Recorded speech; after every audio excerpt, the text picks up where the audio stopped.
Welcome to an episode of Subconscious Realms. I'm your host, General Lee, and for tonight we've got a swapcast with two incredible returning guests. Ladies and gentlemen, please welcome Dave Petrella and Luemas from Chant It Down Radio. Now then, gentlemen. Hey, General. Appreciate it, man. Yeah, thanks, General, for making this happen. Been a long time coming. Luemas. Yes, yeah. Too long. Too long, yes. Yeah. Yeah. I don't know how many attempts we've had, but it's been we've had loads out with me. And I've bit of shit I went through and connection and all that malarkey. But we're here now, and that's all. We're here now. It was meant to happen right now. So awesome. Yeah. Before we record, Dave mentioned the new Skinwalker Ranch series. I've not seen any of it yet, but I'm intrigued, Dave. Yeah, sure. Well, just to kind of kick it off, I did work with the Curse of Oak Island television show in 2017 and 2018, and it's the same production company. It's called Prometheus Entertainment. So, it's on the History Channel in the United States. Anything that comes out that's on the History Channel, it is a lot of production bullshit. I'll be quite upfront with people on that. And I've seen it firsthand, but for the actual information, if you can deal with that nonsense for a little bit, it's actually worth watching. I just kind of tune out the stuff that I'm like, all right, enough of that. Let me just get to the actual information here. So anyway, same company, and Oak Island's, of course, in Nova Scotia, Canada, and you got a Skinwalker Ranch in the northeastern part of Utah, United States. And it's really interesting because anything that deals with, anomalies specifically for me that have to do with the land, the actual ground. And in this case, it's not just the ground, it's actually also in the air and below the ground. And they've really the past... is this third season or fourth season? I can't really remember. It's either third or fourth. But they've been getting some really strange stuff lately. And the calculations that they make, it shows basically they put either a drone or like a helicopter with some kind of GPS positioning. And they fly it over the different areas of the ranch. One of them is called the Triangle. That's kind of the big one right now. And there's some really strange anomalies actually in the air above the land of the ranch. And the thing that's been happening is one of the experiments they did, they actually threw a bunch of 2-liter, I guess, soda bottles that were equipped with GPS positioners. It's actually really brilliant how they did it. And they kind of engineered that. And they threw them out. I think they had mini parachutes on them. And then they tracked the GPS positioning as it was, falling from, I don't know, they were up a few thousand feet, I think. And one of the things that was happening was that when it dropped to, I believe it's, I wish I got the number correct. It's either 1,000 feet or 3,000 feet above this particular area of the ranch. And what happened is that when the bottle actually hits this area, it gets deflected. Like it's falling straight down. And when it hits this anomalous zone in the air, it actually gets shifted way out to the side. It's like something pushes it. And there's all kinds of weird stuff, man. They got footage of something flying beneath the helicopter when they passed through this zone as well. They've got the most recent one, which was probably the most exciting thing I've seen on the show since it premiered a few years ago.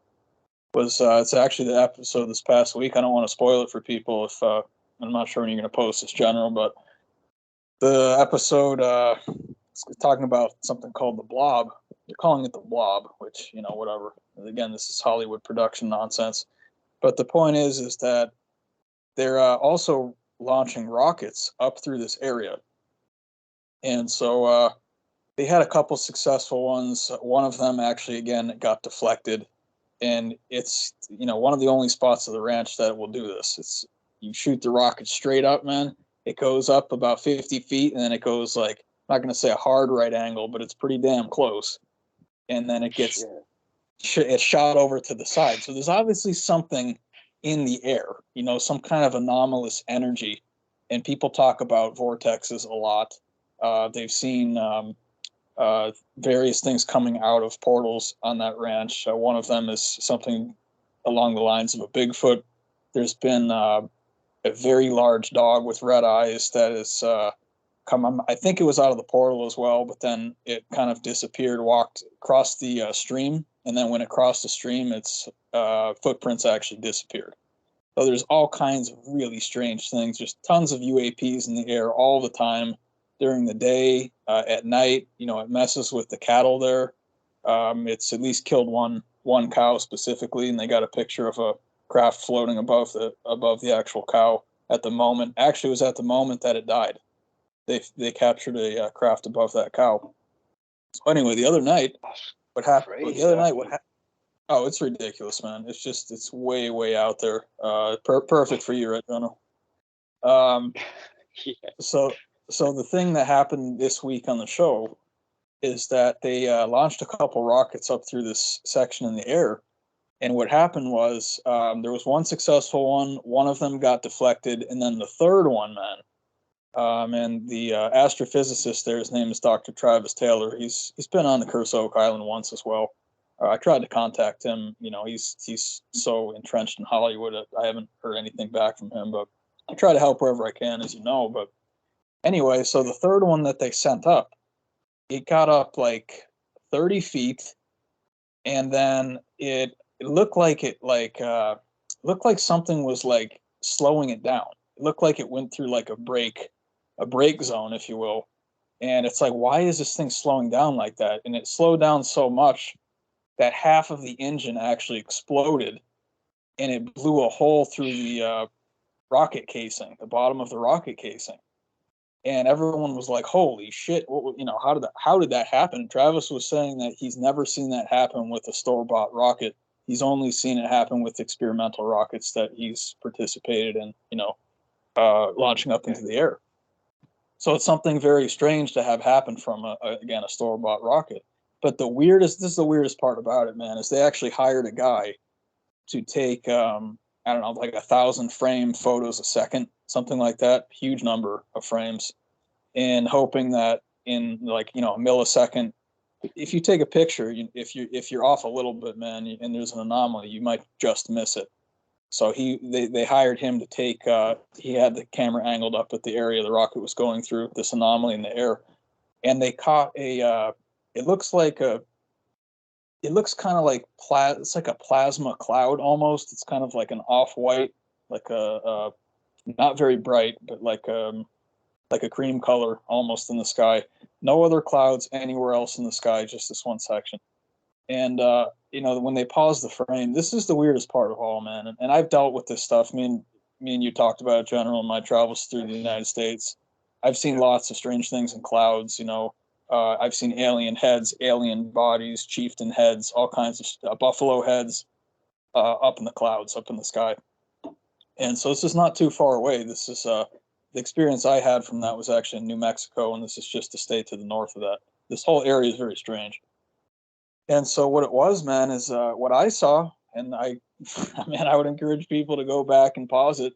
I haven't heard anyone talking about it yet. I do have an eye for things that most people cannot see, especially visually. So what I saw was a large alien head, and it looked like it had two horns on it. Something was coming off the side of the head, kind of looking up off to the side there. I could see I saw two eyes. It's very hard to see it, man. You really have to train your eye, but there's definitely two eyes in there. You can see the elongated skull. And then the torso was massive, man. This alien, whatever it was, the way I'm looking at it is it projected itself into the sky probably it was at least 30 feet high. I mean, we're talking like a 30, 30 foot tall alien, kind of, it's like something that you might find, for instance, like the Shroud of Turin. You know that story probably a little bit. You guys might be aware of that one, where you have the image imprinted onto the cloth. So it's not as if it's physical, but it's very easy for me to see it when it was paused. And you can even see, man, you can see the end of the head. You see it's a very, very narrow neck, and then the shoulders broaden out, and you can see the torso going down. So basically what I'm looking at here is that it was essentially either standing on the ground or floating in the air, but a very, very tall figure. and it's scary as shit, man. I'm gonna be honest with you guys. I mean, I'm used to this kind of stuff, but it's this is what we're dealing with on the earth.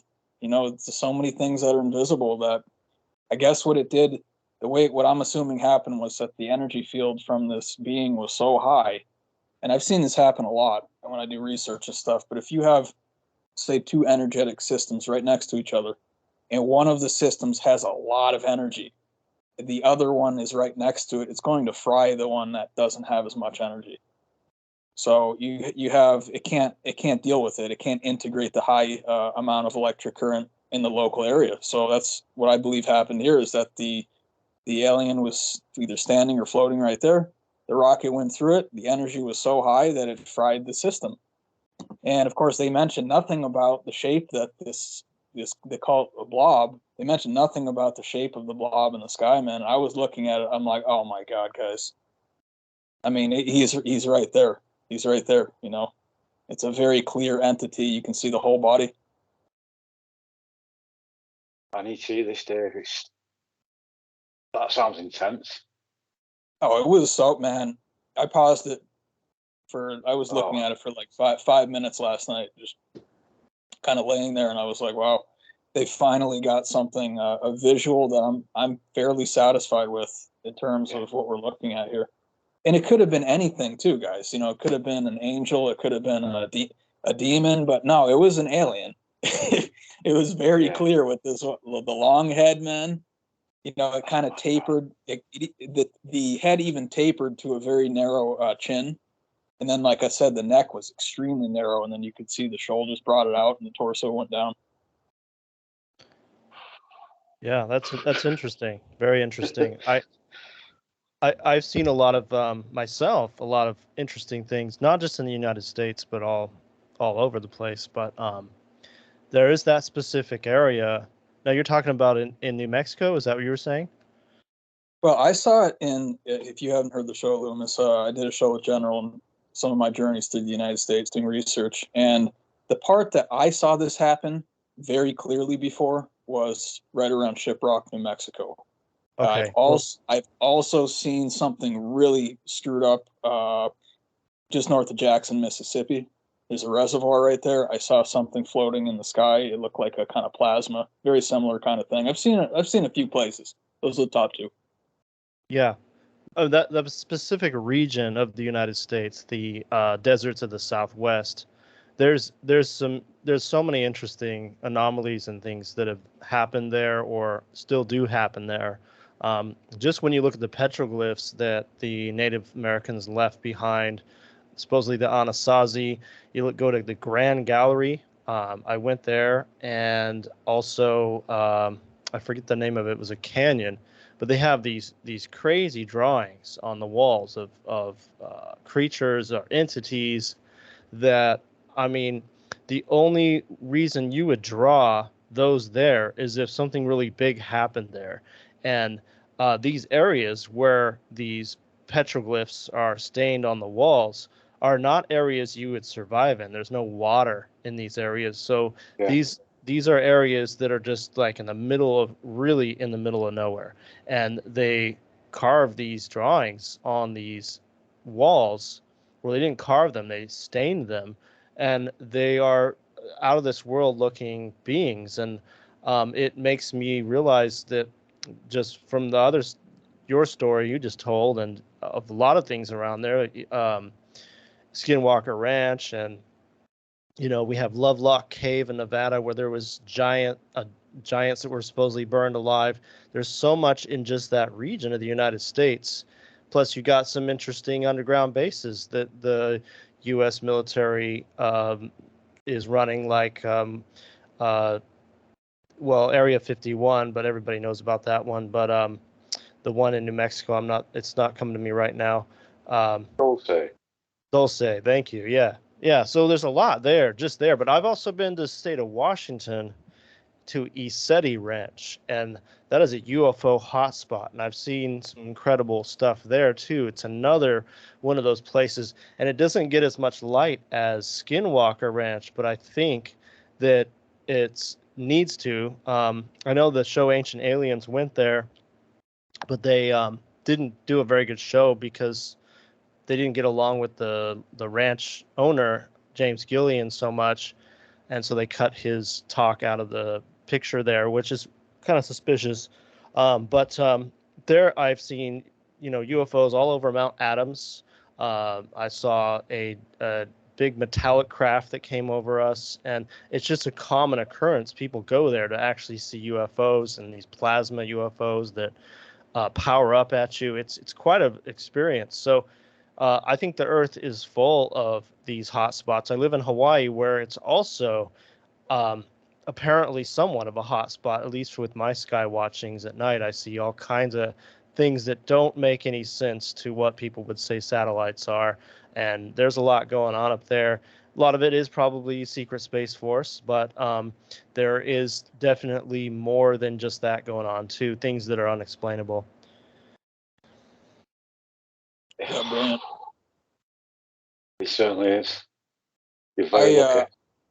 I can actually speak to, well, actually, first of all, I'm actually in Washington right now, Luemas, so I probably should, I was looking at going to Isetti Ranch as well, and I went to Rainier and I went to Mount St. Helens. I didn't have time last fall, but I probably, especially since you just mentioned it, it's probably a cue to me to try to head over there and see what's going on for myself. Yeah, you should. But it's very, very weird. The Olympic Peninsula, which I spent a lot of time at for the past 6 months. Very strange stuff going on here.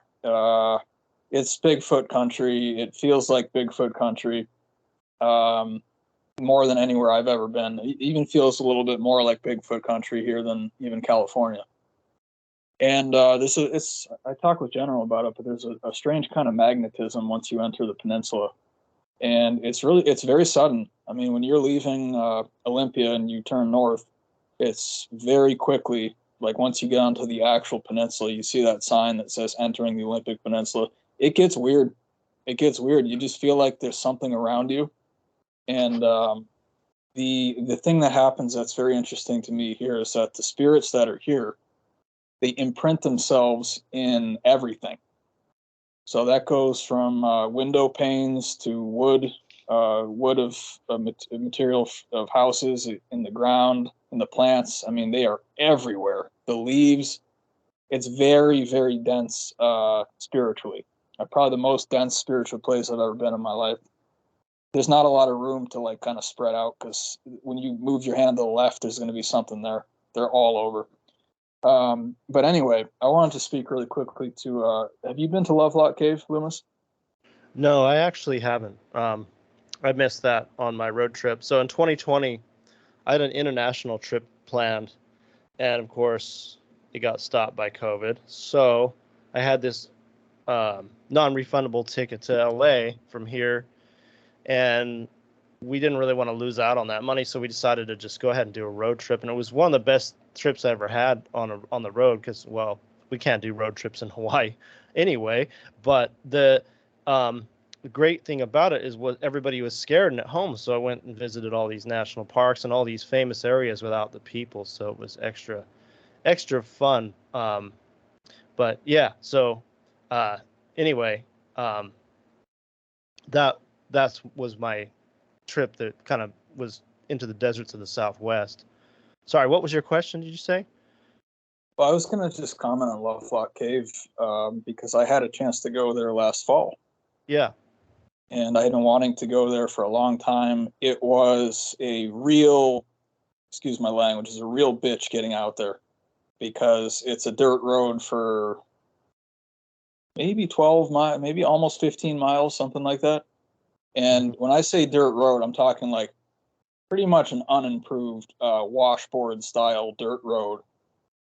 And so I was going like probably 7 miles an hour the whole time. And I thought I was going to get there early. And of course I didn't, because I don't want to destroy my car. If you go too fast over the dirt and everything. But I'm like, man, there's no way I'm not going to go here. I've been trying to get here for the longest time. So I just put in I just played one of my favorite CDs from when I was a kid, and I just kind of sat back and I went 7 miles an hour, man. And just I'm like, Dave, just relax. You get there, It's going to take you like 2 hours, but you will get there. So I got out there, man, and there's one other guy there. He was actually up on the, it's like I want to call it like a mountain. It's like a big hill, basically. It's, there's no foliage pretty much anywhere. It's literally like all rock everywhere. But the lake underneath it used to be fairly extensive. And so the idea is that when the lake levels were a lot higher, that would have been very close to the shoreline of that ancient lake, that prehistoric lake. I think it's Lake Lahontan, if I'm not mistaken. I believe that's what it's called.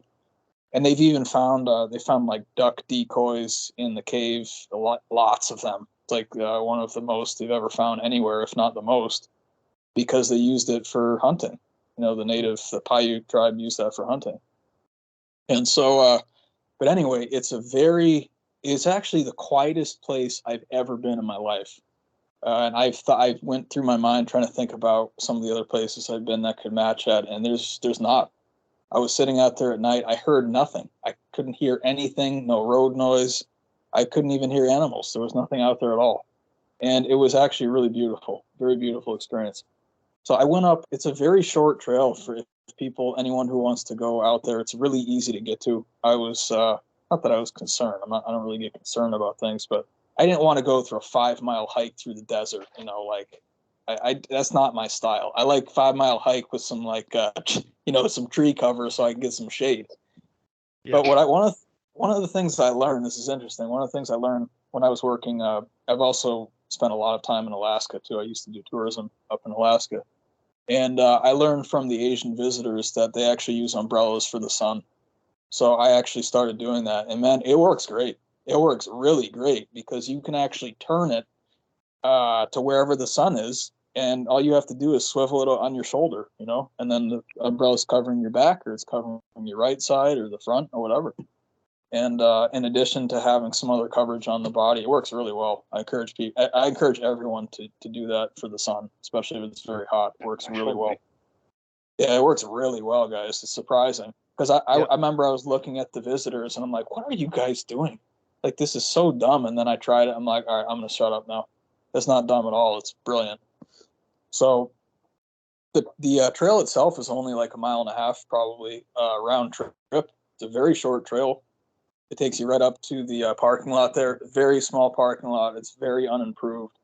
There is like one park bench, a picnic table that does have a gazebo over it.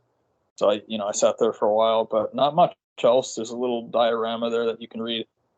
And then you just hike up the hill. You kind of go around the back side and you come around the front, and the cave is at the front side right there. I got up to the cave, and of course the story is it's all about the red-headed giants, that were cannibalistic, supposedly eating the native tribe. So I was prepared for some heavy shit, when I go into highly charged spiritual situations, I prepare myself because you got to be on guard, man. You got to be careful, especially if you're spiritually sensitive to what's around you. And I have to be honest, I felt nothing weird the whole time I was there. There was only one really small cloud that something was there, something was watching, but it was very respectful and it was good, fairly neutral to good energy, no problem at all.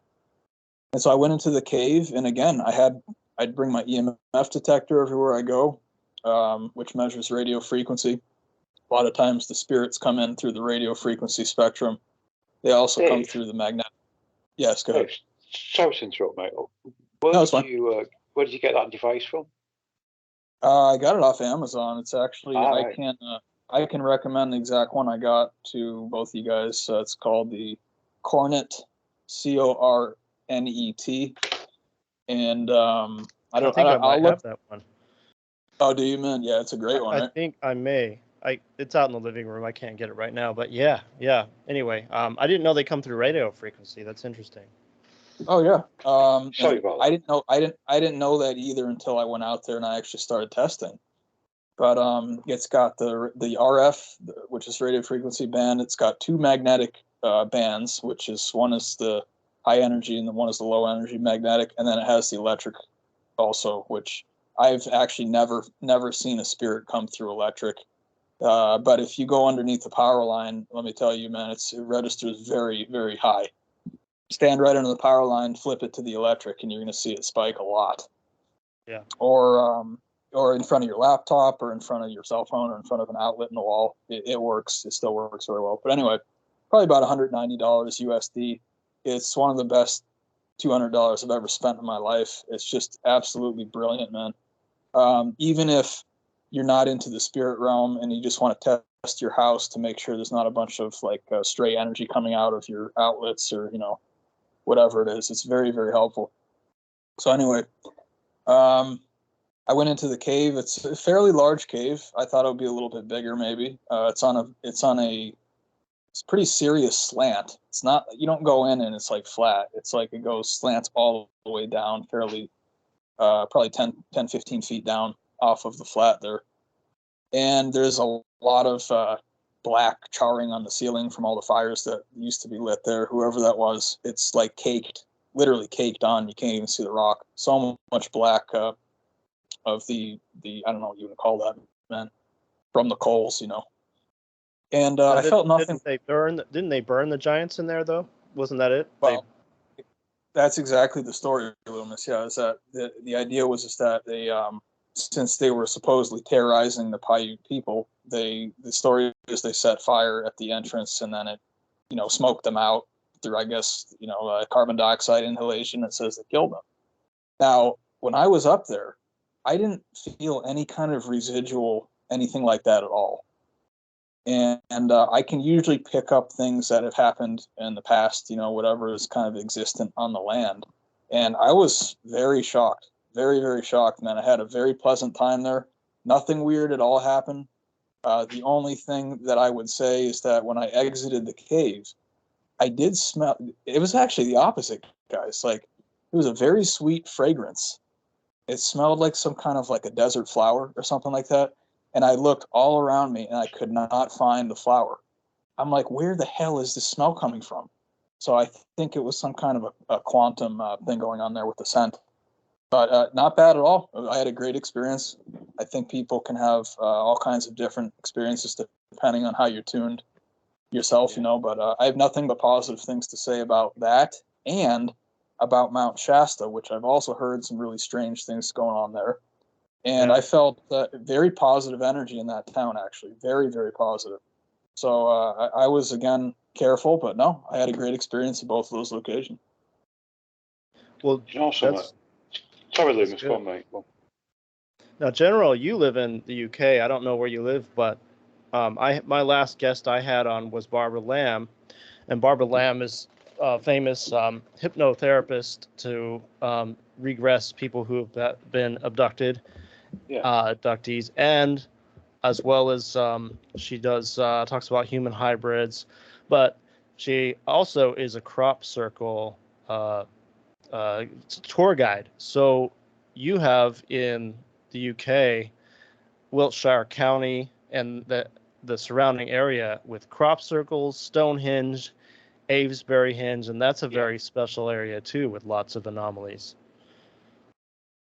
Yeah, that's nowhere near me, mate. I'm in Northwest, between Manchester and Liverpool. But you don't really hear much of crop circles these days. But over the years, there's been a shit ton down that way. Oh yeah. I went there in October, but I was too late for the crop circle season. Well, this year. Yeah, it was a layover, right. but I would have contacted a few people like yourself if I had more time, but it was a quick little in and out, Nice one, mate. Sounds good. I went to Avesbury Henge and I really got to take in the energy there. Stonehenge, you can't go up to the stones, and it was crowded. But when you go to Avesbury Henge, you can be by yourself with those stones and really like get in the zone and try to, feel the energy. And I did to an extent. I mean, I'm not saying that they were full of energy. I feel like these places have maybe been turned off from what they used to be. But there's definitely something there. And I felt a very calming feeling when I was there, very connected to that area. It was quite amazing feeling, actually, but nothing like mind-blowing, but just nice calming, soothing feeling when I went to those stones. Yeah, I mean, I think I get what you mean. I can't see it being as intense as like what Dave's has gone through, like in the US, and like what you've experienced as well. Yeah, my life's crazy, man. Would you say it was like the complete opposite of what you're used to, Luemas? Oh, yeah, as in like energy wise, or yeah, a lot different. It's a different side of the world for me. But I love to travel and go all over the place and kind of take it all in if I can. A lot of these megalithic sites that I've been to are big tourist attractions, and if I'm trying to take in the energy at those places, it's just about impossible. Like when I went to Machu Picchu, forget it, too many people. When I went to Giza pyramids, too many people. It's like you can't focus in on the energy too well with just, at least for me, that's just how I work. Too many people, too much noise. But I know that there's some things to these places. Now, me and Triffin from Unlocking the Code had a discussion about the Ark of the Covenant, and one of his theories was, I know this is getting a little off topic, but is that maybe the Ark of the Covenant was used to power the pyramids, and that it would fit right inside the sarcophagus, which they never found any mummies in. So perhaps those things are turned off. A lot of these megalithic sites are turned off, and at one time they were, at full energy, but they've been turned off, and we're not seeing their potential at this day and age, because that was of the time before the flood, I would say. Hey, mate, it's a possibility, I guess. Yeah. I mean, who really knows? But I love the theory of it. Quality. Yeah. And as for going off topic, we've not even gone on to topic yet. I think it's been incredible so far. I mean, what we all got together to discuss alien races. Yeah. I mean, I think the Earth was way more abstract and crazy than we ever knew, and it still is, but it was in like public view back in the day. And I guess I should preface this by saying I don't know all this to be fact, but who actually does. And I realize that a lot of the legends of a lot of these cultures are steeped in symbolism, and we're not always meant to take everything literal, but with that comes the same things cropping up amongst many cultures worldwide who are not in contact with each other. They're talking about a lot of the same kind of beings, and so there must have been some truth to the literal sense of things too, I would say. And many research points to the fact that, like, the gods, with a little g, I would say, stopped walking this earth around 1000 BC, and that's kind of a combination of everything that I've been able to piece together through my research. But in these days, pre-flood, I would actually say more so, not fully, but there were many humanoid-like beings in the ancient past of this planet. And I mean, if we're to believe Zechariah Sitchin and this version of the Sumerian tablets, the Anunnaki said that the primitive creatures here were too wild to be domesticated, and they had to have the right hands to hold their tools to do the work to mine the gold. So but if you read about a lot of the things that they went through, they went through a lot of different hybrids and versions of people that didn't work out too well. Like they had men that appeared with 2 wings, or sometimes 4, or sometimes 2 heads.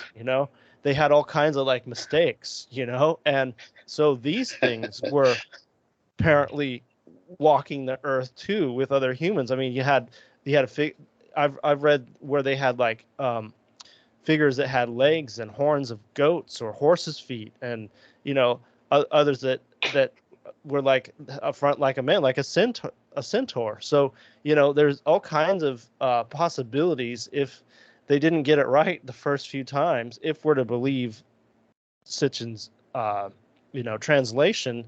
And I think most of it's pretty accurate. I mean, some people debate it. I'm up for that, but it's just that I think the Earth had all kinds of crazy things going on, and there's one point where it got more sanitized to where it's just Homo sapiens sapien, and that's all we see, at least, in the public view. Yeah, I think. I mean, could you imagine standing there and somebody appears next to you and they've got two heads or wings? Fucking crazy. Kind of flip you out, yeah. So, what different races do you two gentlemen know of? What you're familiar with? Because we know, like, we've got the Greys. Yeah. And then you got the Nordics. The blonde Nordics are a common sight with abductees, and just like, I guess they're always related to this. And then you got the reptilians, Palladians, is there? yeah, and I guess those are the blonde Nordics too. I don't really know when you get to that level. There's the mantid beings. A lot of people talk about them. But there's a lot more. You got to wonder, what's on the Earth and what's not on the Earth. And when you get into the story of the guy who did all the tunneling, what was his name? I've talked about him before on your show, General.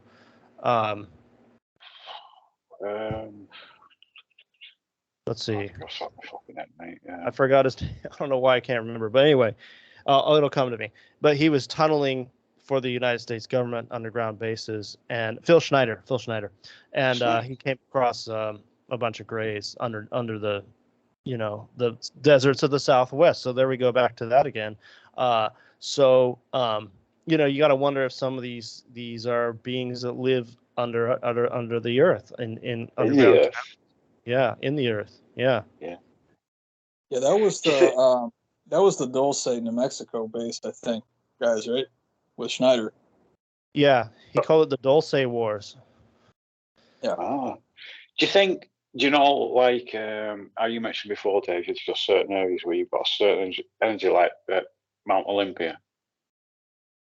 Do you think that? Well, actually, the Olympic Peninsula out here in Washington, I feel very strongly that it's an aquatic alien species. I think of maybe like a humanoid body with more like a squid head or an octopus head or something like that. Kind of like the Pirates of the Caribbean, that guy, whatever his name was, that captain. Oh yeah. That's kind of what it's weird, man. Like I get these sensations. I'm like, why the hell did I just say that? Why do I feel like it looks like this? And I can't explain it, man. But the trees kind of, and the land itself, it kind of mirrors what's like endemic to that area, I found. And a lot of the trees, sometimes I feel like some of the trees are actually alien beings that are disguising themselves, because I just don't feel like it's a tree. I look at it, I'm like, something's weird here. Do you think that, like you just mentioned, those like squid people or whatever they are, do you think in the other areas where there's like strange anomalies that there could potentially be alien races in that area, and that's why there's energy?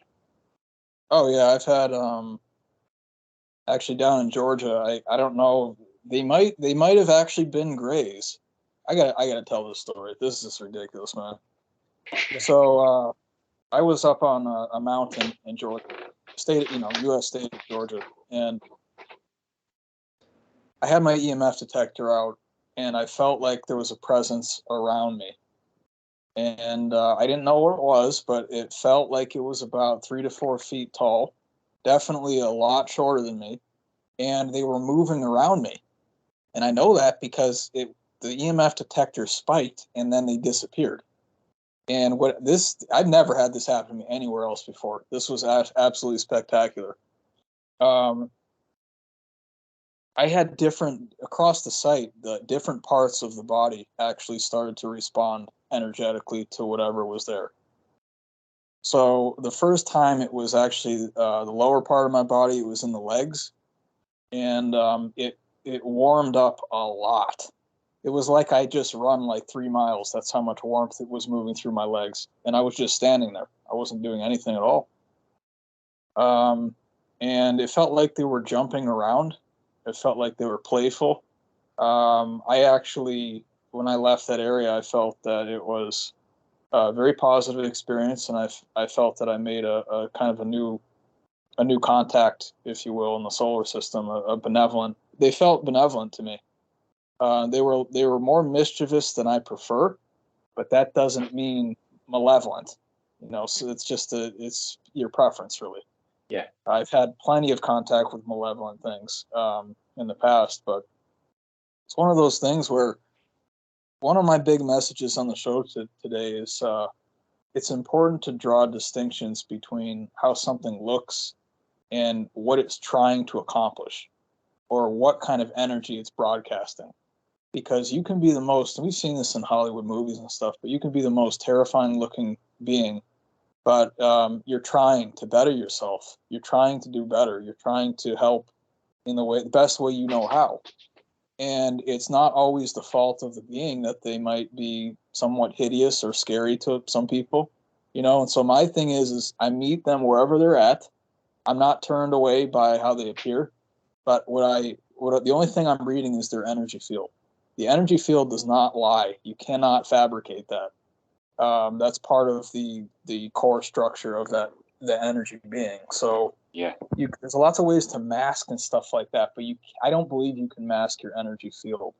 That's something that's much past the ability, I think, of most of the species that are around our solar system. So as long as it's not a malevolent energy, sometimes I'll ask them, I'm like, I'm happy to work with you guys, but like, I need to know what you're trying to accomplish. I think a lot of them are lost. A lot of them are confused. A lot of them are scared.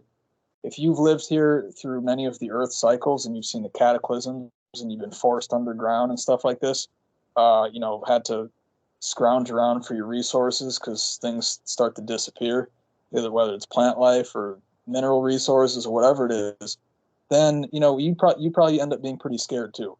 If you've lived in a state of fear for thousands of years, like how do you expect that's going to affect your body and all kinds of stuff like this? So I have a lot of compassion for the ET races, as long as they're not if they're overtly malevolent and they're not willing to work with me at all in terms of like guys, I'm here, I'm trying to help you. Most people would run in terror. Okay, I'm not running. I'm standing here and I'm saying, I'm happy to help you, but you have to just calm down and like, don't worry about your appearance and stuff, but state what you're trying to do and tell me a little bit about where you came from. And it's amazing because even when you're not talking about ET races, if you talk to someone, maybe someone who feels a little bit abrasive, like right off the bat, you're talking to a human. Well, you know what? It's probably because they've been through a hell of a life, They probably had a lot of difficulty. And how do you think that's going to affect someone, whether it's a human or an ET or an animal or whatever it is? So we need to have more patience, I think. And definitely, I don't believe in going in provoking situations. That's the one time I did that, it destroyed my life for like 6 months. And that was a long time ago. That was back in 2008. And I've never done it since. If I'm not welcome in an area and I come in with a pure heart, man, and the worst I have is neutral intentions when I come into a situation. I don't have evil intentions for anything on the planet. But if I come in with neutral or benevolent intentions and you come at me with malevolent intentions, that's not cool. That's not that's not a peaceful universe. You can appear however you want to, but like, I'm minding my own business. Don't mess with me. Just the same thing is that I'm not going to mess with you if you're minding your own business, even though I might not agree how your appearance looks like, maybe how you live your life or whatever. It's not my life is my business. Other people's life is not my business. That's their business. We have to do more of that stuff. I think it's called respect.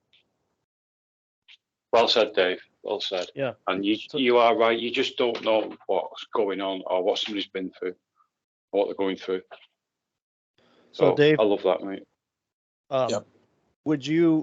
Is there a line to draw a distinction for you between an extraterrestrial and something of the spirit realm? I mean, how would you see the difference in your experience? Yeah, I would say so for sure. Most of the time, I talked to a friend one time, and he was telling me. Actually, it was right when I was trying to get my EMF detector. I asked him for some. This is this guy who's been working with this for probably 30 years. So I'm like, man, can you help me find a good meter for me? He sent me a few recommendations. I looked into the YouTube video and everything. But one of the things he told me right off the bat was that, the ETs often come in through a magnetic spectrum. And I found that to be accurate. I really have. One of the places I went in Nevada, I'm going back through Nevada actually. Nevada is a very, very patchwork kind of energy state, meaning that there's a lot of everything there. And I've had some of the land, man, right when you cross from, I believe it's Interstate 80, if you're coming out of Salt Lake City, Utah, going west into Nevada, right around the state line, it's actually some of the best energy I've ever felt anywhere in the United States. And, I can't make that up. It's always a surprise to me. I never know what it's going to be as I'm driving along. The more lines of longitude you cross and the more lines of latitude you cross, the more likely that I found it is that you come across different kind of energy pockets. But very good energy there. And then what I really wanted to say about this is that you go a little further west, I think it's pretty close to being directly north of Area 51, actually, and that's very significant, of course. Yeah. There's a town there. Yeah, there's a town there called Wells, Nevada, and I went through this town, and right as I was coming over the hill, probably like 3 miles out of the town, I'm like, oh no, this is not good.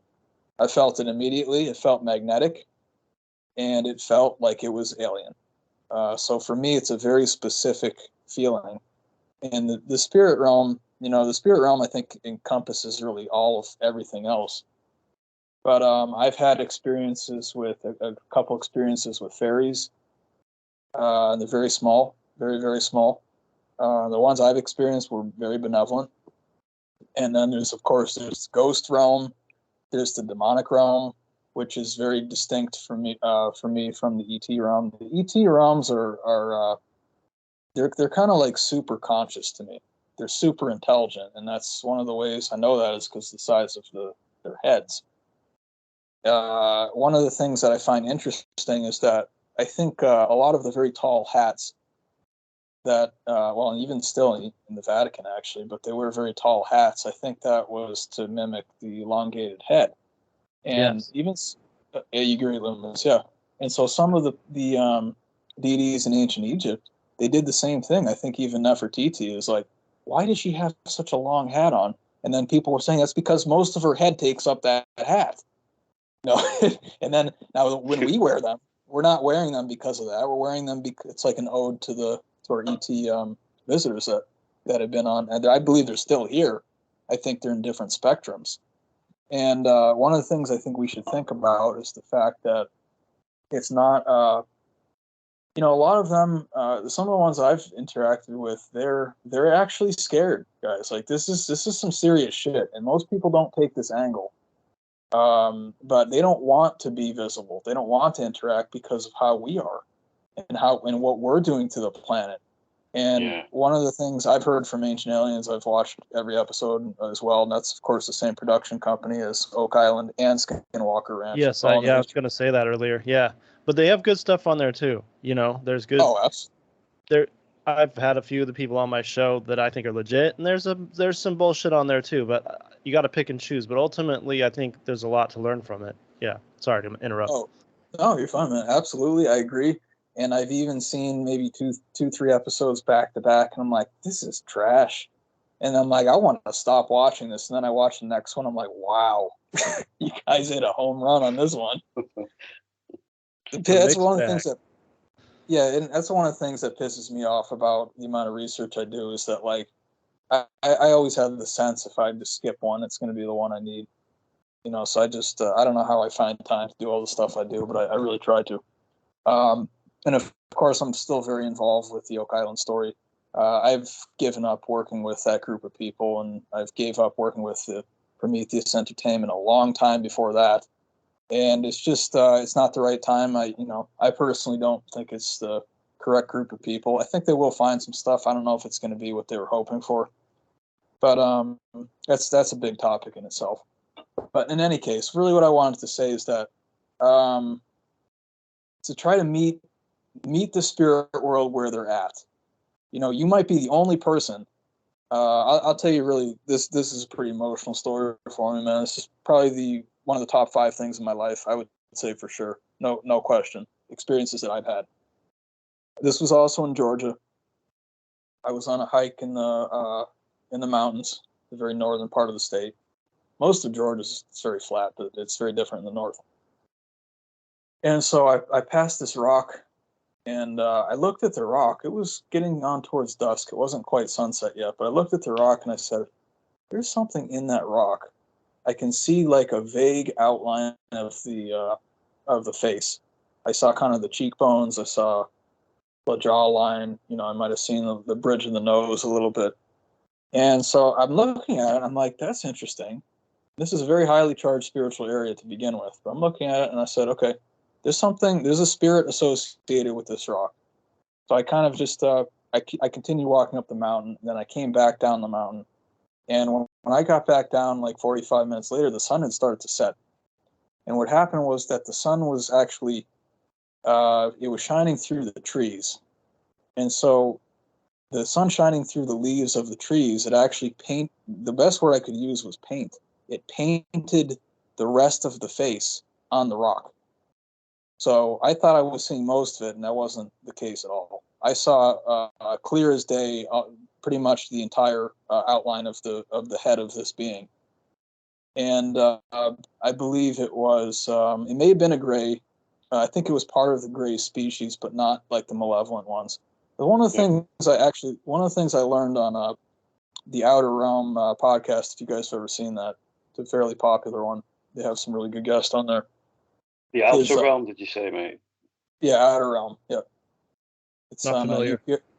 UPRN network. I can give you guys the link, but it's on YouTube. Oh, nice one, mate. Thank you. You type it in, you can see it. That's actually was the very first show I ever did, was with that show. And that was in September of 2021, I believe. So in any case, one of the things that they said, and I agree with this, is that just like with humans or like with any other, even, for instance, dogs or cats, there's good apples and there's bad apples. So I refuse to believe that all of the grays are malevolent. I've experienced some that are actually very good and very benevolent.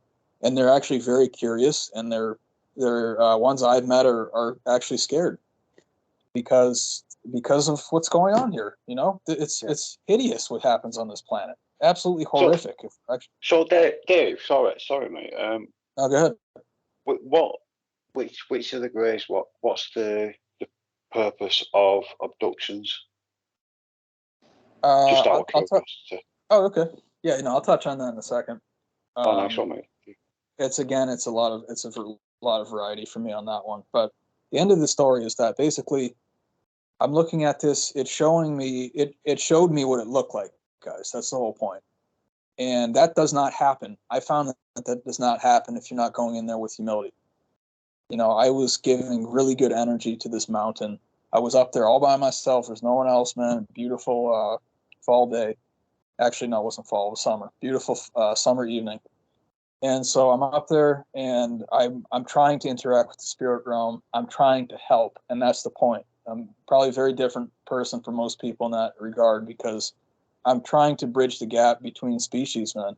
I'm like an ambassador or like a liaison between different species, different religions, different humans, whatever, the whole thing. I love that, Dave.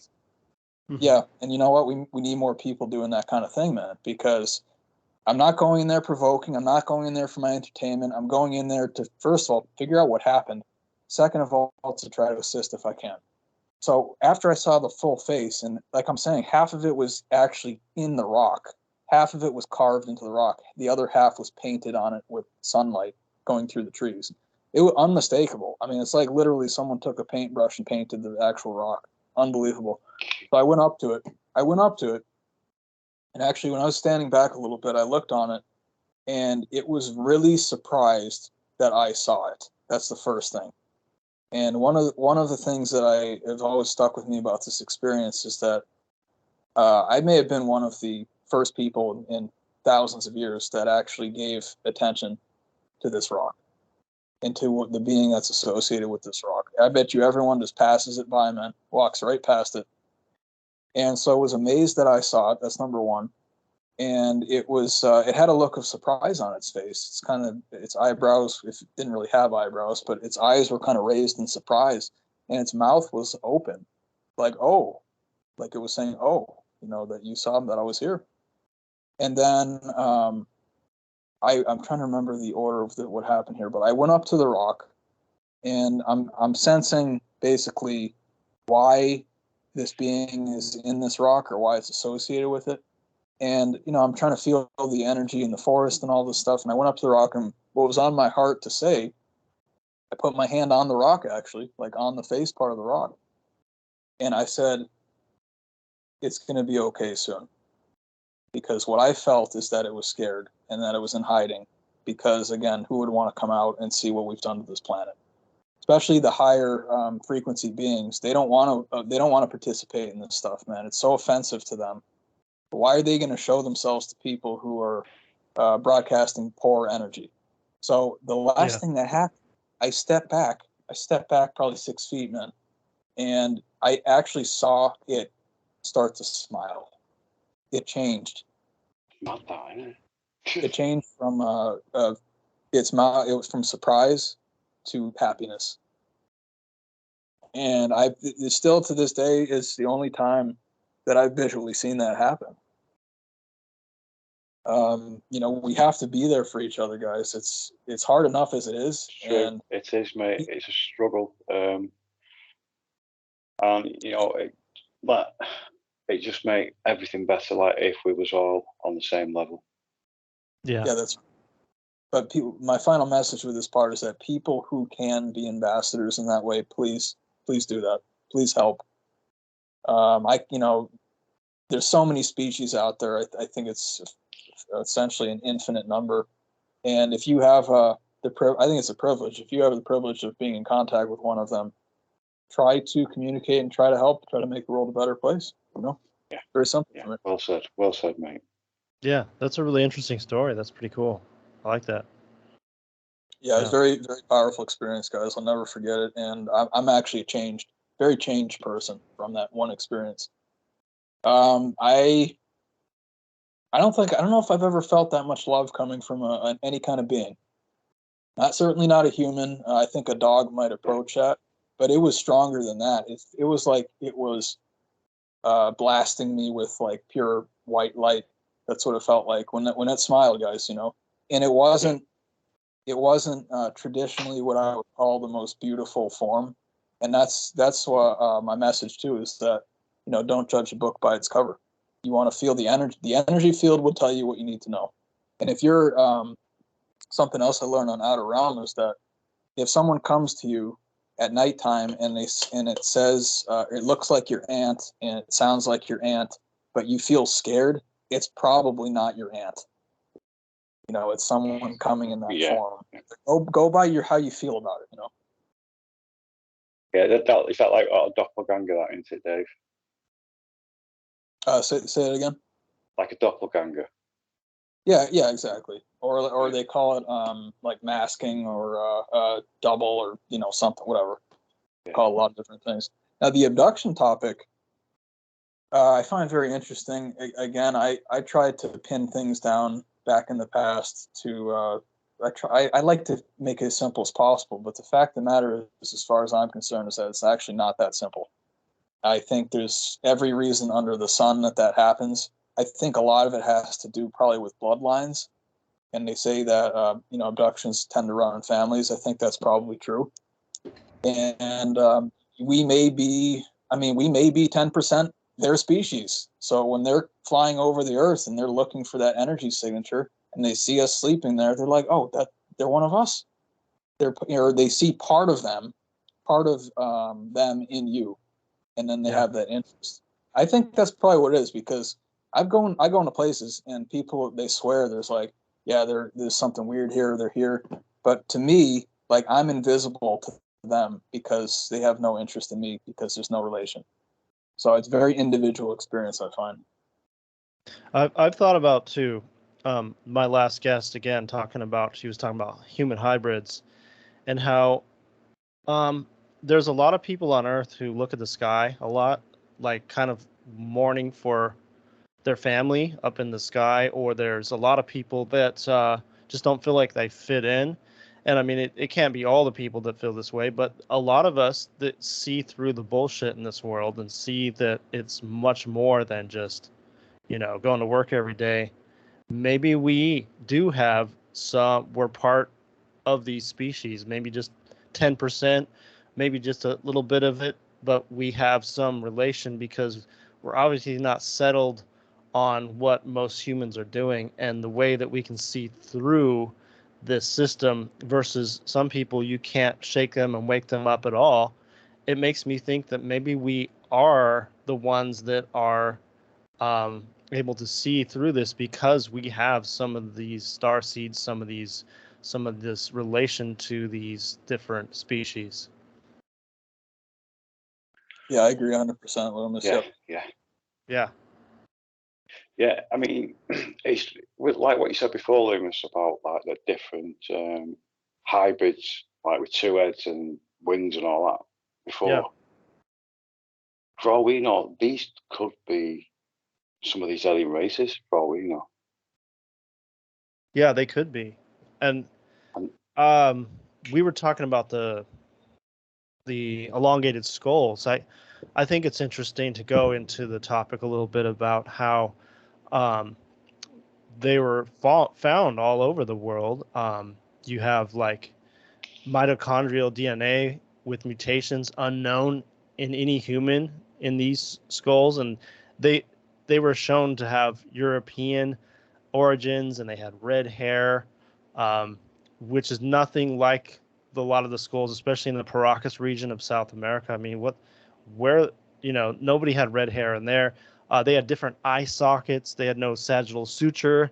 The lines that the connected tissue between the two parietal bones. And the crazy thing is the Paracas people, the elongated skull people, they were only around even 800 to 2,000 years ago. So it wasn't really that long ago that these people might have been walking the earth with us. But one lady that really sparked my attention, her name is Karen Hudez or Hoods. I don't know if it's pronounced Hudez or Hoods. And she worked as an attorney at the World Bank from it was like in the 80s till more recent time, I guess. And she says that there's a second species on the planet. They're not extraterrestrials. They're very much with us, and they made maps in the previous ice age, and that the remnants of their civilizations are all over the place, and it's submerged because the sea level has gone up 400 meters. And this group has really large brains, and they're very distinct from Homo sapiens, and their DNA is so different that if the two species mated, that their offspring would be infertile. And so she says that these people are the same people that are running the elites. They're that's why the Pope wears the hat, at the mitre hat, So she's actually coming out saying that this is separate race of people that are running things with these elongated skulls. I think that's pretty interesting. And if you go back into history with Osiris, and I believe Akhenaten had elongated skulls, and a lot of the native peoples emulated this and they cradle boarded. Why would you do that if there wasn't something that was very important to look like that you were trying to honor? And so it's interesting that in the Middle East, Africa, South America, that there's all this cranial deformation from people who are trying to look like these elongated skull people. Yeah. You know? Yeah, they were essentially royalty, I guess, to the humans. And so, my feeling is also that you want to look like them, just like people want to look like a celebrity, or be like them or whatever, because they're so powerful. Got a point there, mate. Yeah, maybe they help their society to grow and all kinds of stuff like this. But man, like to that point too, guys, is that I find that what I believe is that the world was very, very well integrated. And there's all kinds of ways that people could try to figure out how did you get from China to current day China to current day Mexico, 10,000 years ago, if you didn't have ice to follow, or you didn't have a land bridge, or whatever you want to call it. And for me, I mean, that's actually, these things don't bother me at all, because I believe in things like Vimanas, Mercury vortex powered airships. The archivist, Ben over at the Archivist YouTube channel, I've been watching a lot of his stuff lately. He's doing a good job on ancient America, talking about a massive mud flood that buried the entire western part of the United States. And he's talking about radium powered airships. And the other thing for me is, to be quite honest, I grew up in New England. So in New England, there's a lot of stone walls and these strange, very miniature sized stone chambers, and there's orbs coming out of them. Man, it's really strange stuff. Oh yeah, the walls are built. You've got, Dave, you've got orbs coming out of them. Say it again, Joe. Did you say they've got orbs coming out of them? Yeah, there's orbs. It's actually very common. This was on actually an episode of Ancient Aliens as well. And it's talking about the UFO flap in the Hudson Valley that was very prominent, I think, from the 60s through the 90s. Very large, specifically triangular-shaped crafts. I went to a Pine Bush last summer. I did research there, a very well-known UFO hotspot. And all through the Hudson Valley, all along the Hudson River there, especially to the east side of it, there are huge numbers of stone chambers, very well-developed rock walls, things that are clearly not from a farmer. What they try to claim that the farmers dug the rocks out of the field and piled it up and made these incredibly complex wall structures.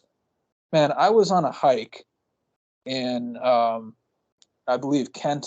It's called Kent, New York, the town of Kent. And it was a little bit to get out to some of these places, but I was looking for something very specific. I had seen the stone chambers that are they're kind of like built into the hillside. There's lots of reasons for that.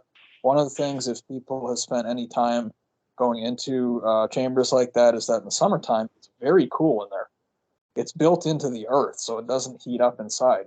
I went to one of them in particular, and I went to in Massachusetts, actually. I went into the chamber. I was probably close to 90 degrees that day. I went into the chamber, very narrow opening, partly because of what I'm about to describe, I think. But you had to basically crawl in. I hit my back like 6 times going in there, because you really have to stoop over. And then you get into the central part of it. It's like 10 feet tall in there, like a dome-shaped ceiling. And it's like 55 degrees inside of that, and it's like 90 degrees outside. It's unbelievable, guys. So you talk about natural air conditioning, absolutely genius. And then, and on the flip side, I believe in the winter time it would keep you a lot warmer, because the earth keeps you warmer. It's like, that's why the caves are always like around 55 degrees Fahrenheit, because it's not subject to all the fluctuations on the surface.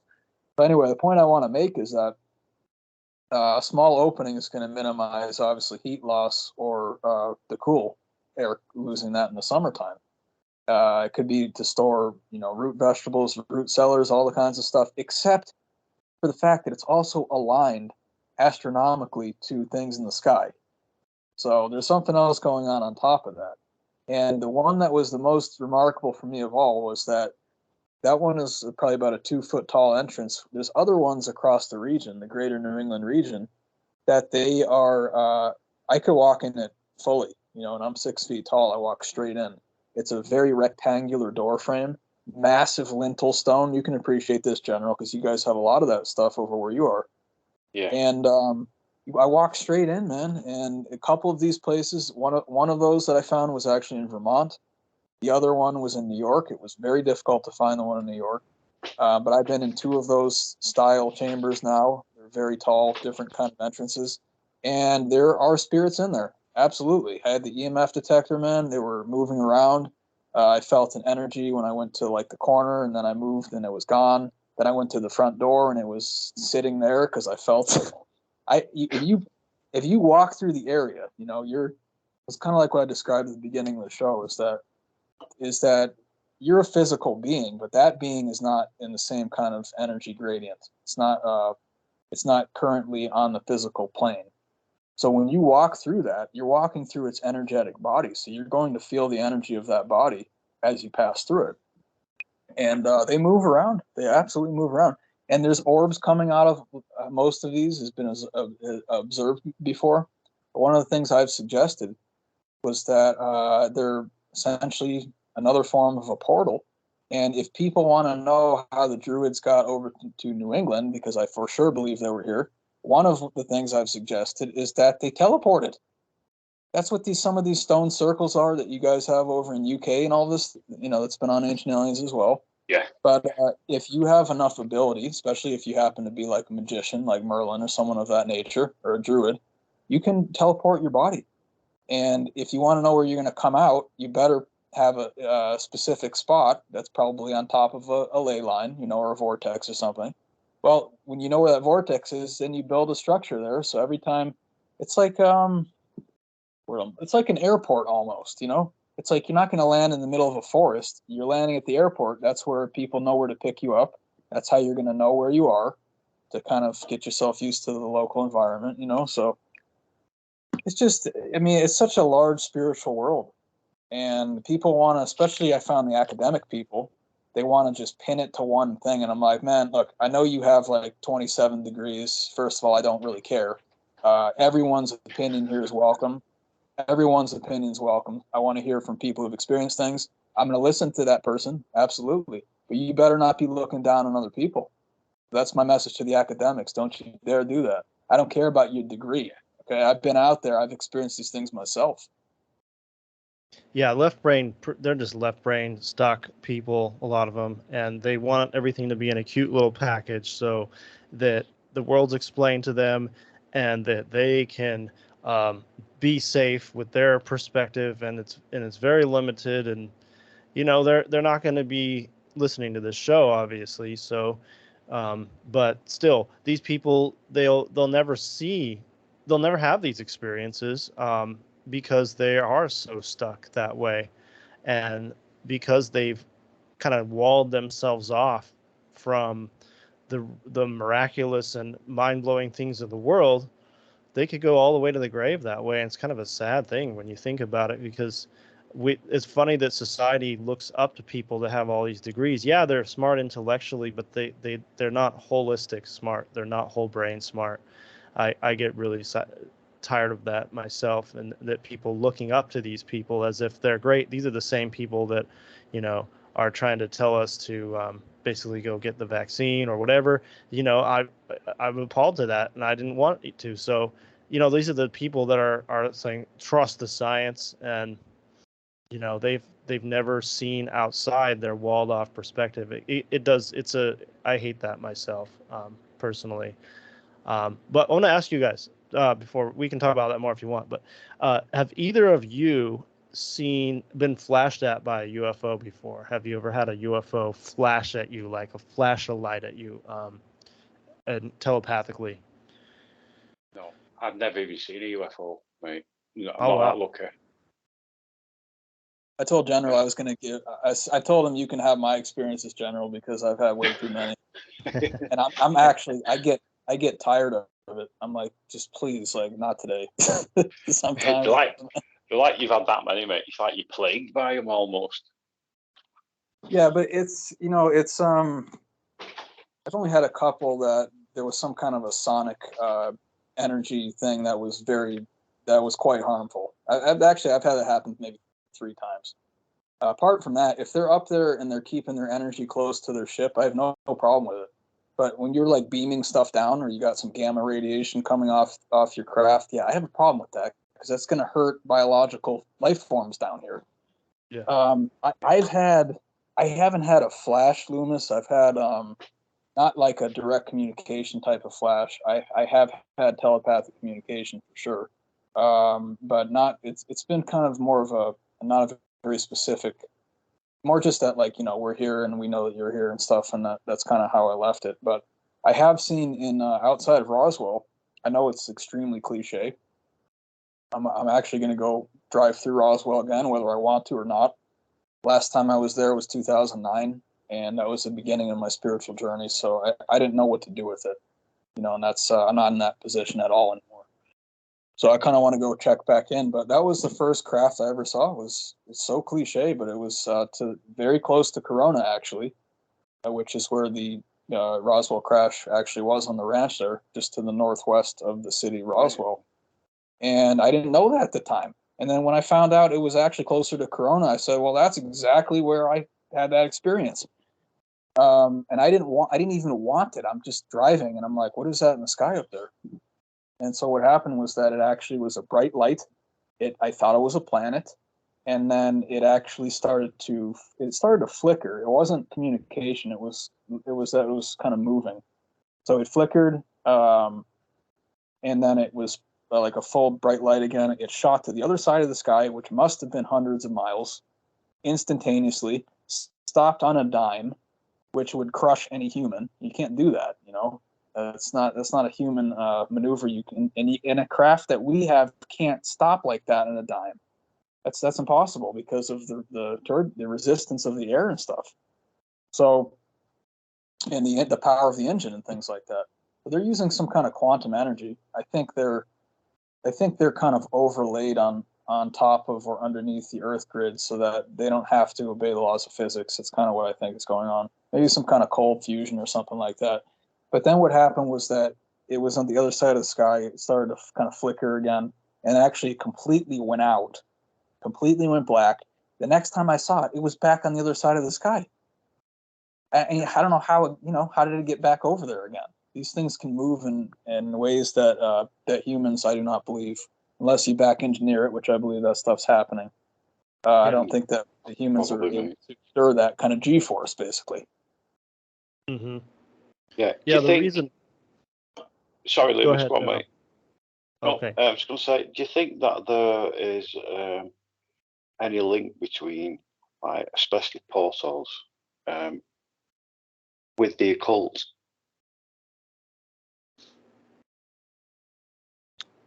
What was that again? There was a link between the think- UFOs and the do you occult? Do you think there's any link between, like especially portals and the occult? I think there's been many that have tried. I mean, Crowley, of course, Yes. and Parsons, there's a few in there, mate. yeah, I think there is, and I don't really know if this is spiritual or demonic versus ET out of these portals. That could be, of course, a lot of people point to Crowley in his drawing of Lamb, this being that he channeled, a lot like a gray. But it's a good question. I don't know. The reason I asked that is because I've done a couple of shows like with on ATIC with Lux and NYP, and we know the shit they were doing. They weren't looking for UFOs and that. They were opening portals. Yeah, that's almost like CERN. What they're doing too is opening portals. Yeah. I think the portal topic is, I think a lot of the times it's for a convenience factor, meaning that, like, let's give an easy conduit where the spirit can follow through or whatever, come through. But for as far as I'm concerned, it's a fairly low level or really basic way of traveling. I mean, the divine figures, they can appear wherever they want. They don't need a spaceship. They don't need a portal. They don't need anything. They can materialize out of thin air. Yeah. And that's, I think, it's kind of the top level of where I think we want to really get to. But there's lots of ways to cut things, and if you find a way that works, I think people go with it. But you certainly, in my opinion, you certainly don't need a portal to move through the universe or through the galaxy or the solar system or whatever. But it's like you know what it's like. It's like one of those water parks. You guys been to those things? Yeah. They got that Yeah, big slide, that big slide at the top there, and you go right into the pool. Well, it's like basically all you have to do with a portal is just like be there. So you walk through it, and then you just get to go for a nice ride, and you don't have to do anything. And you're gonna come out wherever the end of that is. So I think for convenience factor, it's really helpful because you can make it terminate wherever you want, and actually, for that matter, you can make it begin wherever you want. If you have that kind of power. yeah. Like if you go through this, you're going to end up here. Whereas it's not specific like that. I feel like if you're not working with portals. Yeah, the reason I was asking you guys about UFOs flashing about a year ago, a little over a year ago, one flashed at me and my wife as we were walking, and we thought it was a helicopter, and it was really low, and I was like, no, that's just a helicopter, but it was really bright, and then it didn't make any noise at all, and then as soon as it got over us, it acknowledged us, and it flashed at us, and I even got it on video.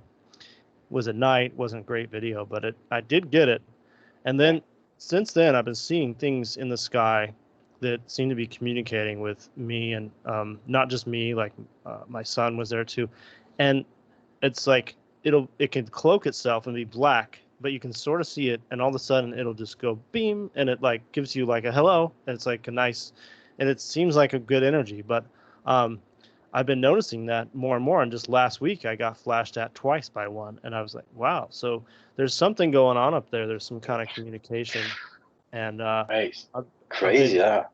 I've been really experiencing it, and it's like when it happens to you, it's like whoa! It's like it hits you with like not a bad energy, like a wow, like a amazing energy, like I've been communicated with, and it's funny because when me and my wife saw that one, there was a guy watering his lawn behind us, and he was just just in his own little zone. He had no idea that happened at all. It's like he wasn't even meant to see it. But I got it on video, so it's a physical craft, but it's quite an amazing feeling.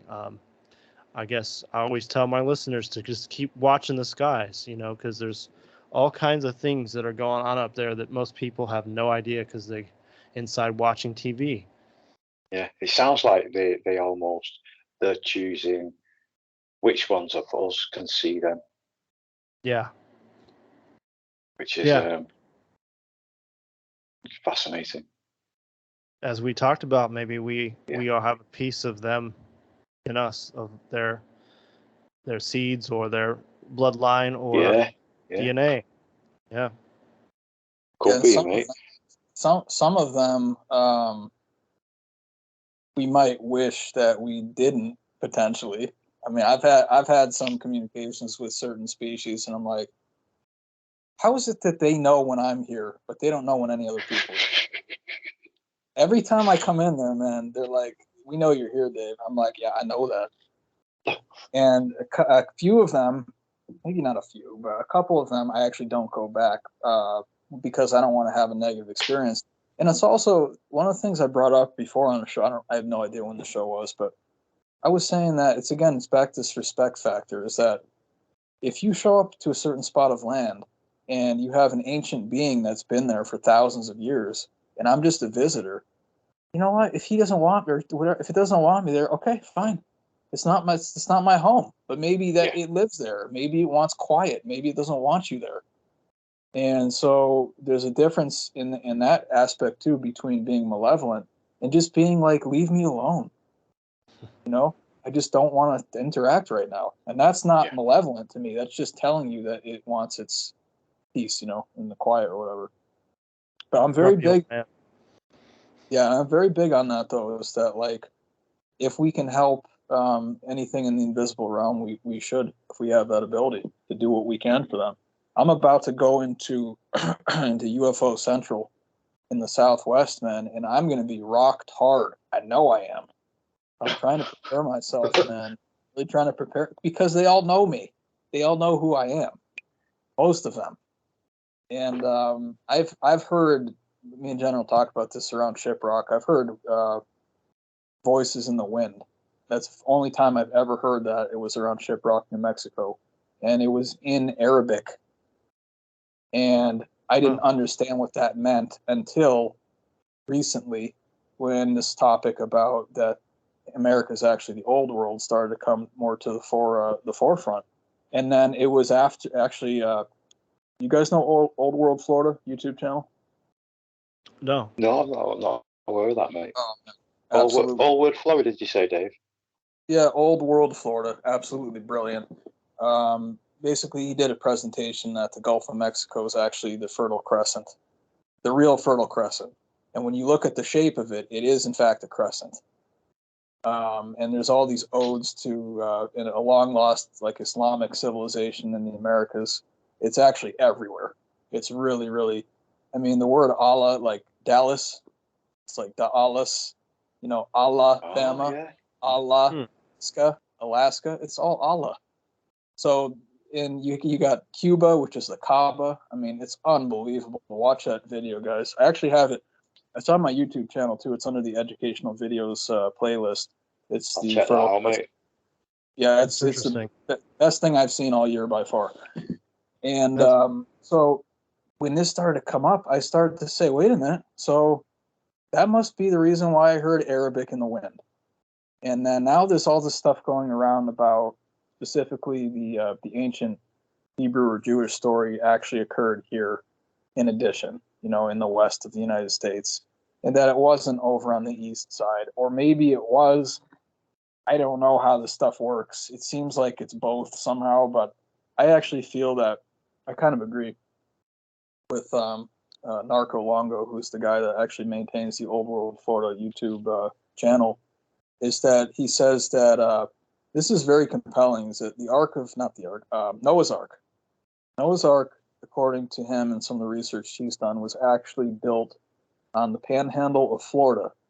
And the reason for that is several reasons. It comes with some of the species of the plants, but it's also the fact that I think it's like 20 out of the 22 or 20 or 19 out of the 21, something like that, species of trees that it mentions the Ark of the Covenant being, Noah's Ark being composed of are actually native to that part of Florida and supposedly nowhere else in the world.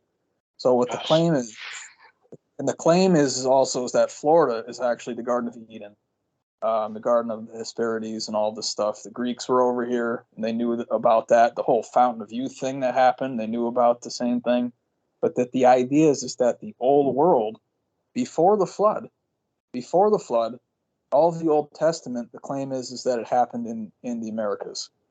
And then what happened is that when the Ark was built and the waters rose, the Ark actually traveled across the Atlantic Ocean and landed on Mount Ararat in modern-day Turkey, Armenia region. And then Mesopotamia was the beginning, there was the first civilization after the flood. So the repopulation happened in that Fertile Crescent, which was named after the one in the Gulf of Mexico.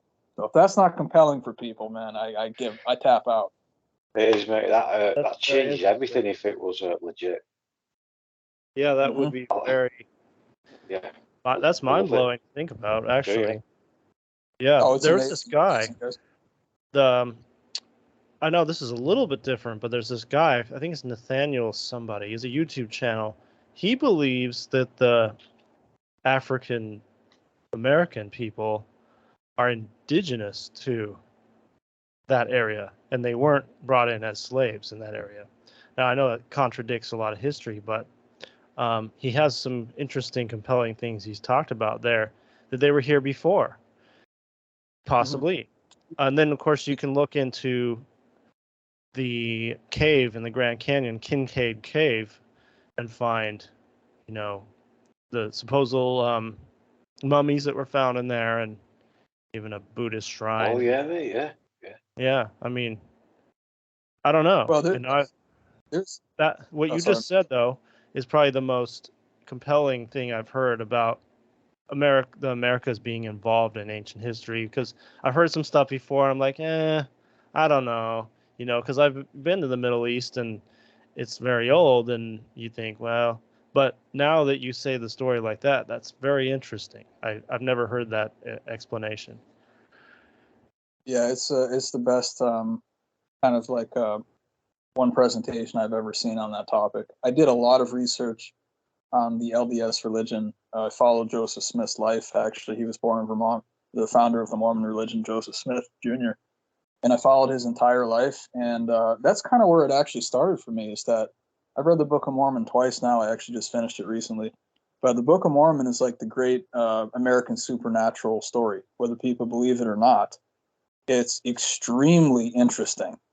And Joseph Smith, he said that the original Garden of Eden was actually in Jackson County, Missouri, the current day town of Independence, Missouri.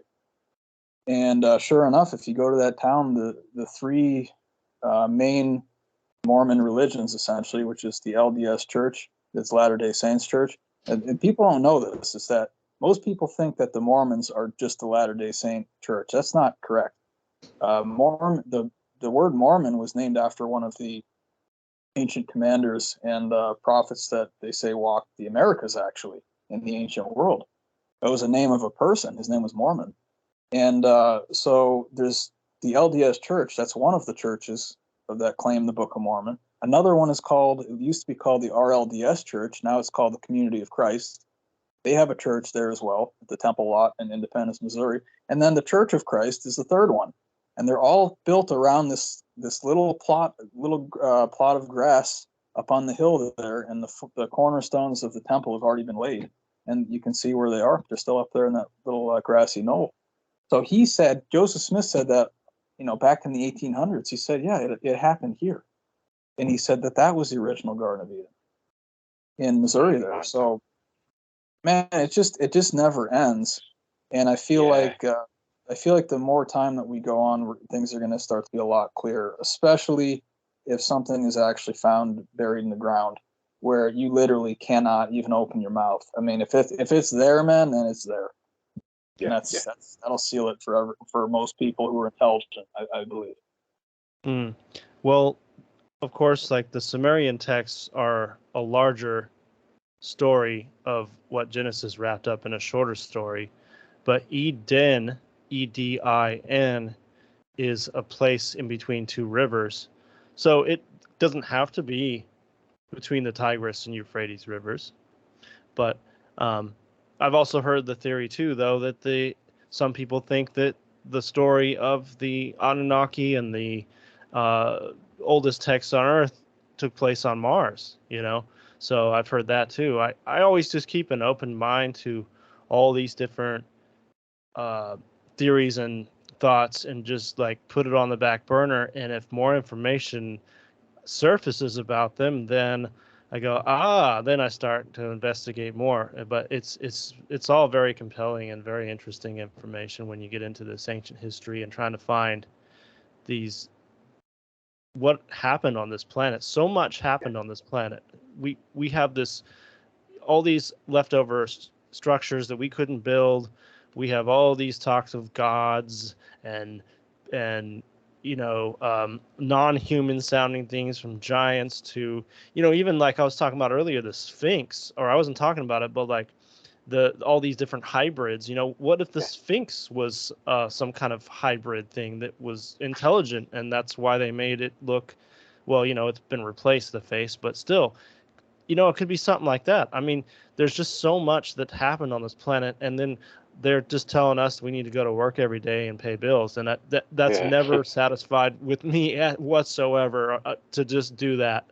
Sorry, but if that's what all we're here to do is to pay bills, then I'm out of here, because there's so much more. There's so much more to look at here. Yeah, I mean, again, going back on what you said earlier, Luemas, about these different human hybrids, do you think that like our modern day cryptids could potentially be these as well?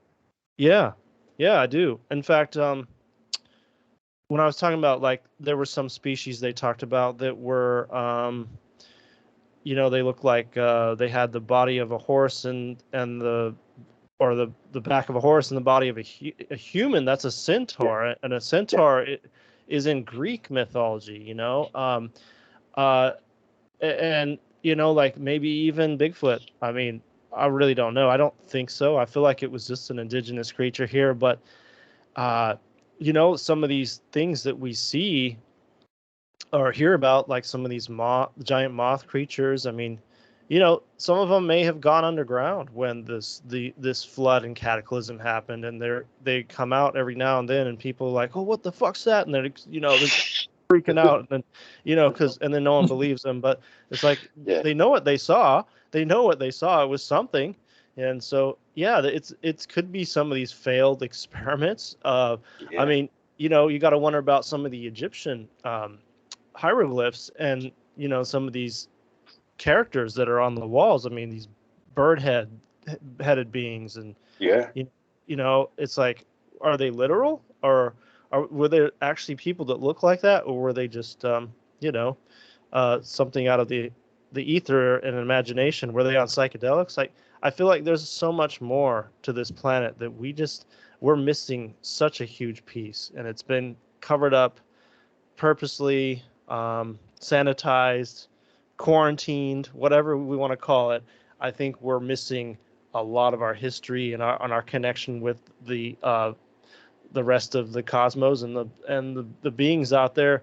And of course, they don't want to interact with us, like you said, Dave, because we're all crazy, and we're a manipulated society by evil overlords that have chosen to manipulate humanity through mind control, TV, brainwash in school. So we're not in the natural state that we should be. And so who would want to go visit a bunch of people like that? Not me either. That's sometimes why I don't want to be around humans. Yeah, it can be more than challenging sometimes, Luemas. More than challenging. And I think just confirm we should all have an open mind. Yeah, I agree too. And I think the overarching message for me, well, actually, really what started this whole journey for me is that when I was very young, I said there's something seriously wrong with this place. I mean, I'm talking like first time I saw a nature show, and I saw a beautiful animal in the field get like mauled by a lion. I'm like, no, get me out of here, man. Minding its own business, eating grass or something. No, we don't have that on my planet. I don't know what planet this is here. But everything since then, I was probably 3 years old. Everything since then has been basically trying to figure out what happened. How did it degrade this far? What are we doing? How do we fix it? So everything that I do is actionable. I mean, I love reading and everything, but I need to actually make something happen with it. And that's, of course, on my channel, I'm an astrologer. I do tropical astrology. That's not something, believe it or not, that I wanted to do. That was given to me as a responsibility. And that was in 2015. And it basically, the universe said, this is what you need, Dave. Please learn this. And even if for that alone, I want people to come to me for that, to see it done correctly and responsibly and mathematically. I'm not inferring anything. It's all in the data. But it's stuff like that. So we got to get the core teachings established. We need legitimate people in positions of actual influence. And that's actually what I think is a core problem right now. There's a lot of very talented people who have amazing abilities, a lot of people who can do things that I can't even dream of doing. And it's actually a lot of the things I don't even have interest in. And I feel very happy that there's people who are able to be mediums. I've never done that. Some people I know, they have people who are deceased talking to them all day, and they have to say, please. I want to, like Michelle DeRoche from the Outer Realm I told you guys about. It's a good show. They got good guests. She'll be laying there at night. This is according to her on her show. She said, yeah, I'll be laying there at night, and I'm like, guys, please, not now. I'm trying to sleep. For goodness sake, give me like an hour or two. They start banging stuff in the downstairs, and she's like, "No, guys, you got to not do this right now." Dave, Have you ever worked with Scott Walter? I have not worked with him. I think I sent him a message a while back. I know a lot of about a lot of his work. I do know people who do know him, and Okay. the big thing for me that I noticed, well, when he was on TV talking about the Kensington Runestone in Minnesota, how the Vikings came over here and made a land claim in Minnesota, and that's a very interesting story. You could spend weeks on that one. Yeah, but he's done a lot with ancient America. I think some of the stuff he's put out is very Hollywood, and I've heard lots of things that they made him do it that way. I mean, I don't know what the deal is. All I know is that if you're gonna go like national and they're like, you have to say this, turn the other way. This is 20. Scripted, This is mate, 20. a lot of it. Yeah, this is 2023. The people that I hang around with, we don't do that stuff. So if I'm living, if I'm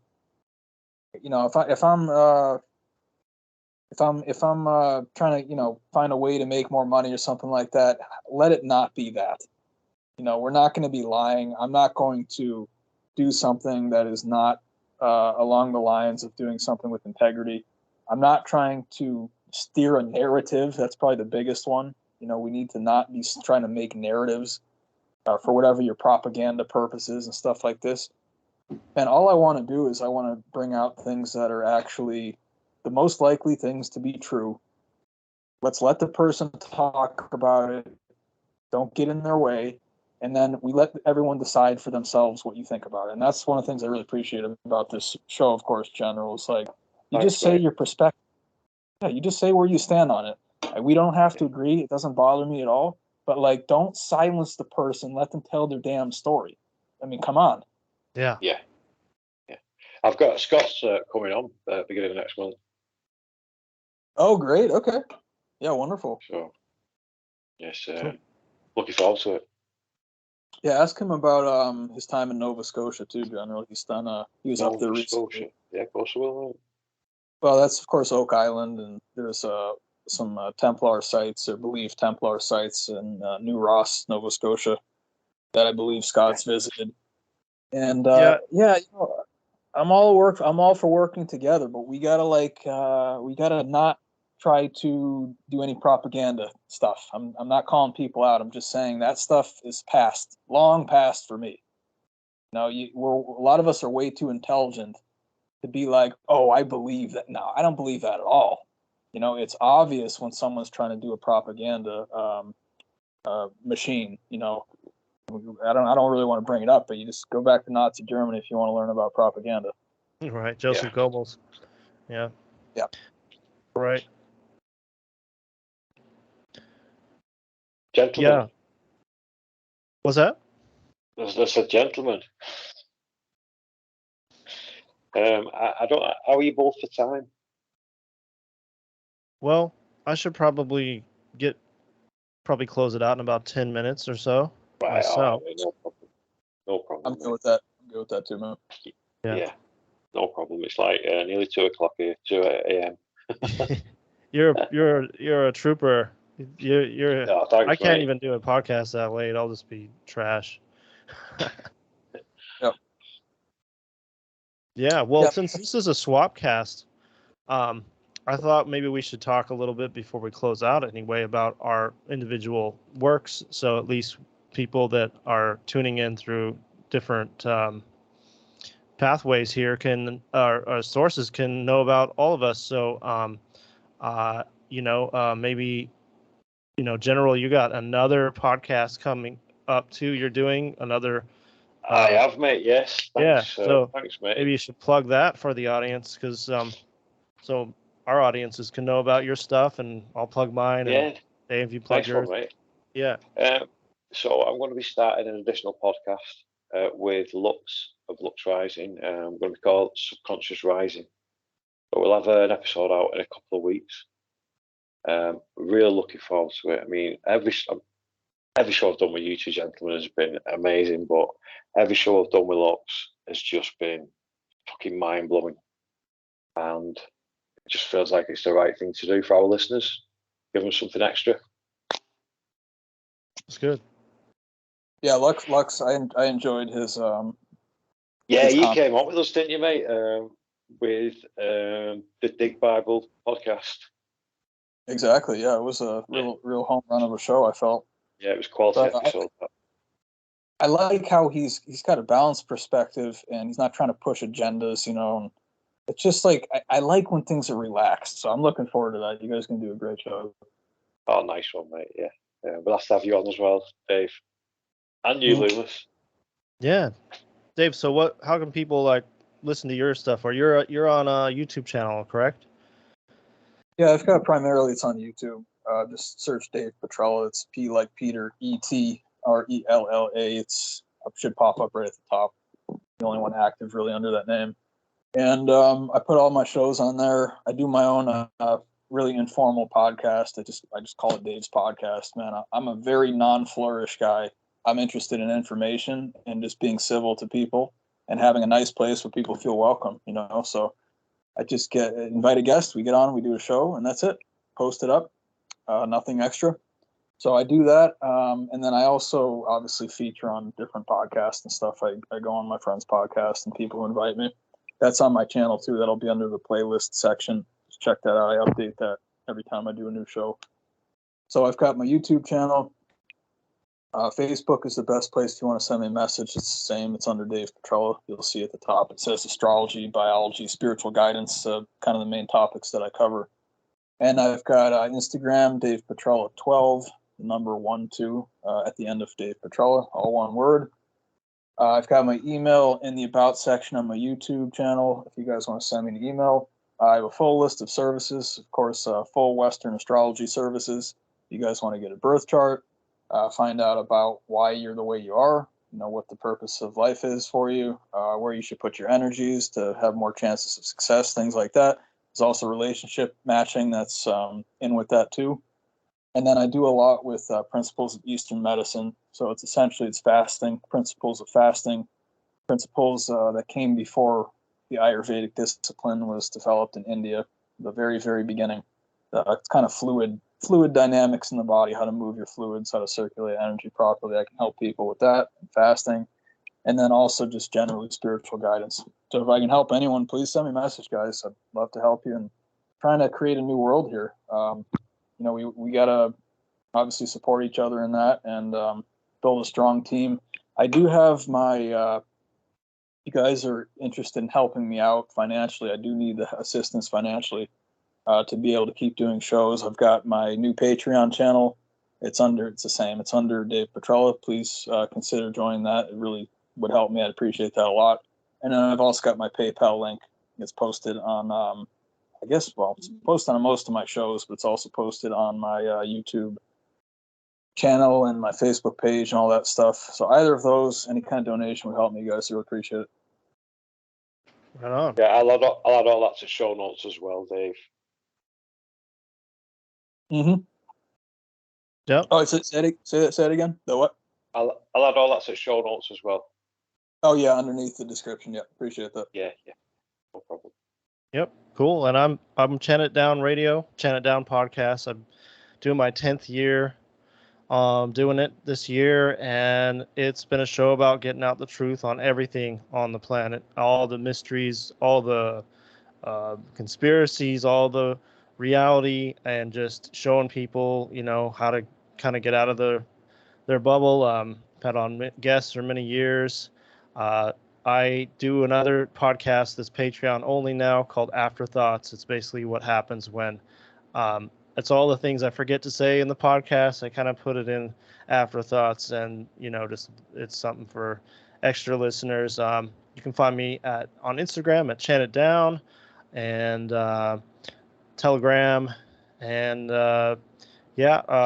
this is be marking the 10th year in June. So I'm not sure what I'm going to do for that, but just keeping going. It's been a wild ride, and just trusting the journey. And the only way for me to get out the information is this mouthpiece right here. So it's a great way to be able to express myself that way. So I'm still in it, still enjoying it, and continue to do it. 10 years, Luemas. You're a legend, mate.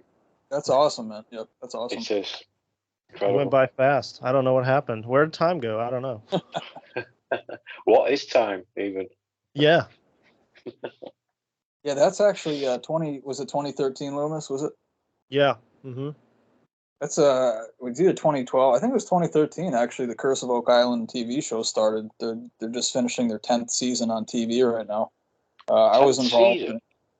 I was involved during season 5, and essentially it's one season per year. So they've been on TV for 10 years. Wow. I think they're going to again next year. But when I think back to how long that's been, that's a long time. But I think that's when all the good pieces of information started coming out around 2012. I started 2008, but it was slow in the beginning. Then 2012 hit, man, everything opened up. It was great. Yeah. Brilliant. Well, we'll definitely have to do this again. That was incredible. Thank you, lads. Yeah, it was great. It's good to talk about all this stuff. Just great little place for people to dip into the realm of not traditional at all, and just sharing our pieces of what reality is, that is much beyond the walled off world they want you to be in. Yeah. Well, thanks again. I mean, I'm very lucky to be speaking to you, so very lucky. Well, thanks, General, for putting it all together. Oh, thanks, mate. No problem. I'm going to stop recording now, so... Thank you, guys. Thanks, nice to meet you too, man. Thanks, lad. Yeah, nice to meet you, Dave. And